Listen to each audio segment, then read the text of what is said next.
പയ്യാമ്പലം ബീച്ചിൽ ദിവസവും നൂറുകണക്കിന് ആളുകളാണ് നോമ്പ് തുറക്കാൻ എത്തുന്നതെന്ന് കേട്ട് ഞങ്ങളും വിട്ടു അവിടെ എത്തി.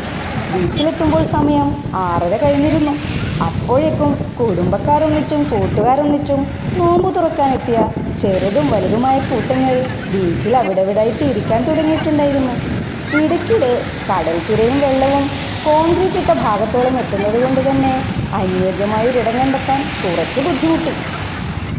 മണ്ണിൽ തുണി വിരിച്ച് നോമ്പ് തുറക്കാനുള്ള വിഭവങ്ങളൊക്കെ നിരത്തിയ ശേഷം എല്ലാവരും വട്ടത്തിലിരുന്നു. ഓരോ ഈന്തപ്പഴവും കയ്യിൽ പിടിച്ച് കുട്ടികൾ മുതൽ മുതിർന്നവർ വരെ സൂര്യൻ കടലിൽ മറയുന്നത് നോക്കിയിരിക്കുകയാണ്. ചിലരൊക്കെ സൂര്യൻ അസ്തമിച്ചത് കണ്ടുകൊണ്ട് നോമ്പ് മുറിച്ചു. ബാങ്ക് കേട്ട് മാത്രം നോമ്പ് മുറിച്ച് ശീലിച്ചത് കൊണ്ട് ബാക്കിയുള്ളവരാകട്ടെ ബാങ്കിനായി കാതോർത്തു. ബാങ്കുലിയും കടലലയും ഒന്നിച്ചാസ്വദിച്ചുകൊണ്ടുള്ള നോമ്പുതുറ വേറിട്ടൊരനുഭവം തന്നെയായിരുന്നുവെന്ന് പറയാതെ വയ്യ.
വണ്ടി